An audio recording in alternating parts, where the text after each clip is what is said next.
And that means that he needs more prayers, because that is how we want to see him. And that is how we always imagine him, and that is how we always want to imagine him.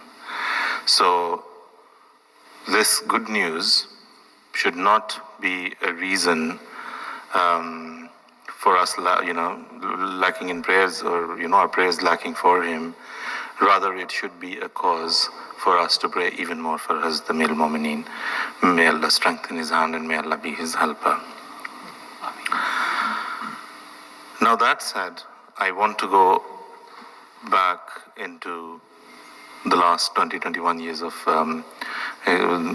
experience. I wouldn't call it experience, the blessed opportunity that I've had to appear before Huzur on various occasions. But I want to mention 3 of them. I mean, I'm sorry, there might be some people around, because obviously I've been going around certain places, and so I know I will be repeating myself. So, I can see certain faces here that must have heard some of these things. But then, this is all I have. I mean, I'm sorry, but personally, I don't think I have anything to offer. And I don't think anyone would be interested anyway in whatever I had to say, anything personally. And while we are on that, I mean, it's been coming to my mind, a share, a couplet, and I'm sorry, I'll have to read that in Urdu. So right from the moment it was echoing in my head, and it has echoed even more every single moment that I've spent in Canada and met lovely brothers and my greater family here. And the share is that it's by a Pakistani poet, Salim Kausar, and he says कि इतना खुशफहम न हो अपनी पजीराई पर, हम किसी और मोहब्बत में मिले हैं तुझसे. So I'm very well aware of what brings you here, and what makes you sit here and listen to me, and what makes me sit here and talk to you.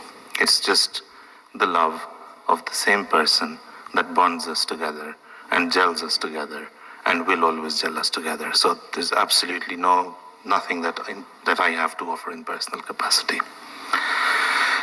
So this is one afternoon that I've just spoken to you about, when we'd only just found out about Huzur's procedure, and I had the blessed opportunity to appear, and I didn't know what to expect. And then the door flies open, and then I walk in to see what I've always seen: a glowing face, a smiling face, a very happy Hazrat Sahib, working, right? And he worked all through the time, because this has always been the case. He's always working on his letters, signing them and doing, and then he's also, listening to whoever is there and guiding them and, giving instructions. So this is one. Now we go back, and I would like to relate another couple of incidents from the past where there is so much for us to learn from. And the first one that I recall in that regard is when Hazrat Sahib's mother passed away. And the same evening, people just flocked to Mahmood Hall, and because they were expecting that, somehow, they didn't know how to express their condolences to Huzur. Nobody had announced that there's going to be such an assembly where people would express their condolences, but they just flocked there, And they're all huddled up in Mahmood Hall and waiting for Huzur. There was a chair waiting. Like I said, there was no set plan, or at least I wasn't aware of one. And Huzur, after Asr Namaz, he does come there and sits amongst all of these people who were longing to see him and express their emotions. And he comes and sits there, and then it's just silence for, I would say, 30 odd seconds or something, or a minute maybe. And then someone from the front row, and I must mention, I remember there was a Dal Mujib Rashid Sahib in the front row, there was Mirza Nasir Sahib in the front row, there was Chaudhry Hamidullah Sahib, because they were there for Jalsa and had stayed for a little while, and there was Mirza Muhammadin Nas Sahib, the Sadr Anjuman Ahmadiyya now. So someone broke the ice. I think it was Imam Sahib, and he started off by saying कि हजूर आपकी वालदा की सेहत काफ़ी ख़राब थी, and Hazur said हाँ काफ़ी सेहत काफ़ी ख़राब थी. And then another one, Mr. Nasir Sahib, probably said Hazur was it can everyone hear me? Sir, am I going all right? Is it okay? The bass and everything? Jazakallah, thank you. And then Mr. Nasir Sahib said कि हजूर what was her age, and then huzur answered that. So it was people just asking little questions and huzur replying to them. Very composed, as we all know, you know. And then, I mean, I was standing almost somewhere in the corner of Mahmood Hall, and almost at the distance where these gentlemen are seated, my Buzurgan in the first row. So I think I was at this much distance. And then he looks at the people in Mahmood Hall, and he looks at me, and he says, "Kya ye Chaudhary Sahab ka interview kar liya tha? Have you interviewed Chaudhary Hamidullah?" Now this was an instruction from a couple of weeks back, where I had once, on an occasion, expressed to Huzur that Huzur, when Hazrat Khalifatul Masih Rabi migrated from Pakistan to England, the account of how it all happened, there are beginning to appear some discrepancies, little ones. You know, someone says there were such and such people. Some say these were the people in the first car, in the front car, in the lead car. So there's little differences, and I think that we need to iron them out before it's too late. And Hazur said, yes, that should be done. So you should speak to Chaudhary Hamidullah Sahib, you should speak to, and tell him to make a committee with Mirza Khurshid Ahmed Sahib and Mia Ahmed being members. And then ask them to send an account signed by all three. Signed by all three. And then Hazur had instructed कि उनका interview भी वो जलसे पे आ रहे हैं, उनसे एक दफ़ा पूछ भी लेना, interview भी कर लेना उनका. So Hazur ने जो खुद जो पहली बात की, the first thing that he spoke himself was about work. कर लिया interview? I said ji Hazur कर लिया था. And then he said and then again silence for a few minutes. And then Hazur said ये नाज़ साहब भी आए हैं, इनका भी कर लेना. Naaz Sahib is also here. You might as well interview him, because he was also part of the, the dummy kafla that had left for Jalan, and he must have a lot to say, so you might as well interview him too. So that is a person, a bereaved person, grieving his mother, but then he's not transmitting that grief anywhere. He's holding it in, and he's holding it here in the heart that we are all very much praying for these days. And we must always remember that this is maybe just one thing that I've mentioned, and another couple of them maybe that I will mention in the next few minutes. But then we don't know. We might have an idea, but we really don't know what's in there. Because would it be that easy? I mean, we write all sorts of disturbing things. I'm not discouraging anyone from writing. I'm just saying it as a matter of fact. We write to him about, all sorts of things. Nanni jaan ko cancer ho gaya, dadi jaan ki haddi toot gayi hai, papa jaan ka ghutna nikal gaya hai, ye ho gaya, somebody's been diagnosed with cancer, this, that, all that, deaths, shahadatein, such and such many people have been martyred. A mosque can no longer be built, Huzur, because there is such and such restriction now. Such and such, there's this much number of people have been arrested, imprisoned for being Ahmadis and whatnot. And then, maybe Ansarullah from Canada are waiting in the Mulaqat room to meet him, or Khudam Lemdi from USA, or Najna from Norway, or just a group of Waqfin, young Waqfin and all. So he leaves all this on the desk and comes to see these people with the same smile, the same glow that I've only just spoken about. So I don't really think he just leaves it behind on the desk, because we know that he prays for us, and we've all witnessed how his prayers are accepted. So he doesn't leave it on the desk. He carries it in this very same heart that we very much want to pray for, we should pray for always. So similarly, moving on, September 2015, when the Battle Futu Mosque complex, the Battle Futu complex caught fire, I was in central London doing some filming, and one of my colleagues texted me saying that fire alarms have gone off in Battle Futu, and I texted back, chawal jal gaye honge, because I don't think that's an alien concept, is it? Sometimes, you know. So, and then a little bit later, I get another text message saying it seems serious. I said, okay, Allah raham kare. And then I get a image, a photograph of smoke, you know, billowing out of the Battle Futu Mosque. That was a bit of concern. Not the mosque, the complex, I mean. But we couldn't figure out where it was, how it was. And then I get a message saying we've been asked to evacuate.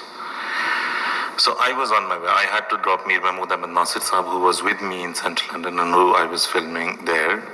You know, we were visiting locations where Haz Muslim Maud had, what Haz Muslim Maud had visited during his tours in 1924 and 1953, 4, 54, 5.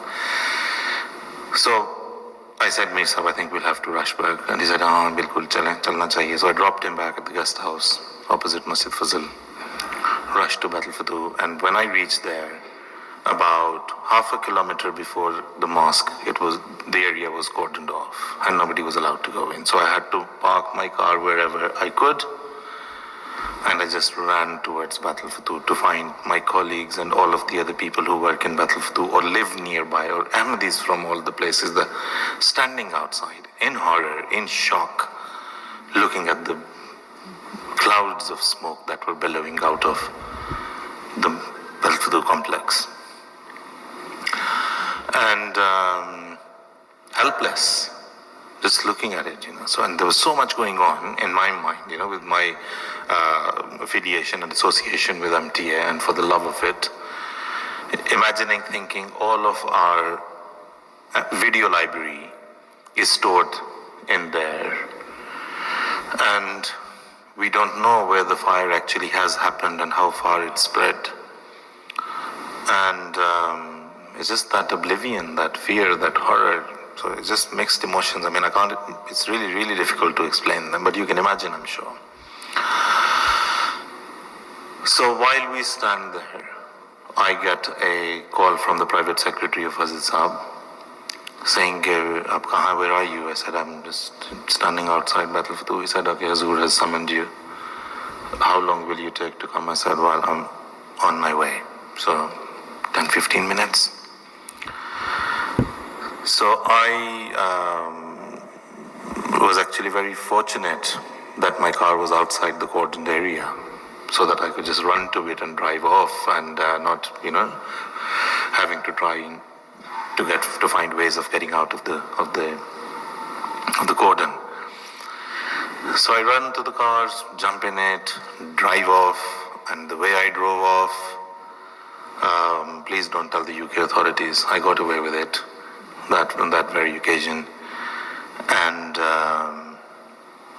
I went straight in and reported to I told the private secretary Saab that here I am. So he said Hazur has only just retired, but he told me that I should inform him when you're here. And only a few minutes after that, the light turns on, Hazur's office, which means that now Hazur is inside. There's a light outside the office, right? And I'm ushered in by the private secretary. And as I enter, because, you know, on such an occasion, you really don't know what to expect, because there is shock, there is horror, and then you're kind of expecting a same or similar kind of reaction or expression at least. And I walk in and I find exactly the same scene that I've just described. Hazur is looking down at some paper, writing something on it. And I go in and he says, silent for a couple of seconds, then looks at me and says, तुम्हारे मुंह पे क्यों हवाइयाँ उड़ी हुई हैं? Why are you so worried? And I said, well, Hazur, Battle Futu is on fire. कहता, yeah, मुझे पता है. I know. And it seems you haven't even eaten. I said, no, Hazur, I haven't eaten. And he said, अच्छा मैं तो खा के आया हूँ. I've had my food. So go out, have something to eat, then come back. And I comply accordingly.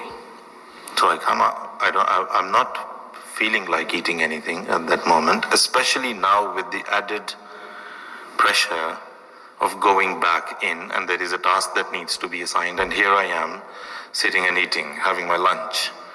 So I just saw a plate of biscuits lying around on the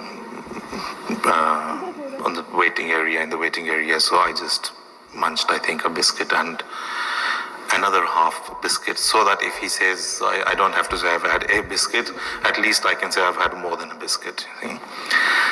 And then I go and again report to the Prime Secretary to let Hazur know that I'm here. I get ushered in again, and then Hazur says, क्या बताओ क्या परेशानी है?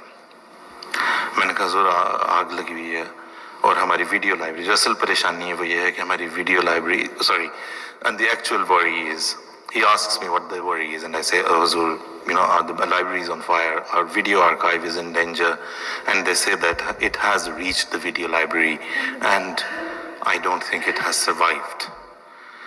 And Hazur says कि देखो हज़रत मसीह मौद अलैहिस्सलाम की आवाज़ महफूज नहीं रह सकी और उससे जमात का कोई नुकसान नहीं हुआ, जमात तरक्की करती रही.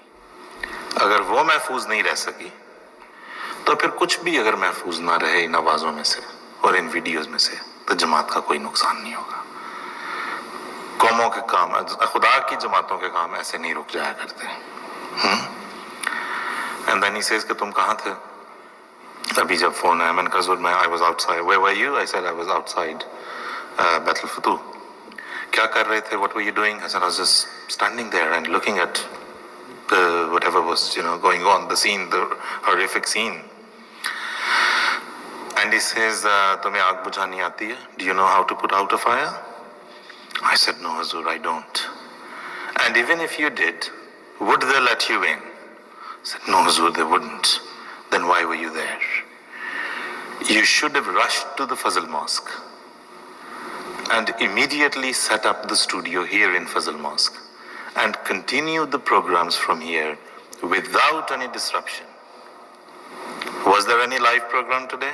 I said, yes, Hazur, there was a Rahuda in the afternoon. Phir kya kiya? What did you do then? I said, Hazur, we had to cancel it because obviously nobody was allowed to enter the Battle Futu premises. Everyone had to stay out and our studio is in there. So Hazur said, program live hoga aur aaj hi hoga. Sari apni team. You should have come here, brought all your team with you, assembled them and set up the studio and started straight away. So call them now and tell them to set up the studio and Rahe Huda will go out live from here. Because our enemies want any little bit of damage that is done to us, and any little bit of a delay gives them the pleasure of thinking that something bad has happened to us. So let's not give them that pleasure. So nothing should stop.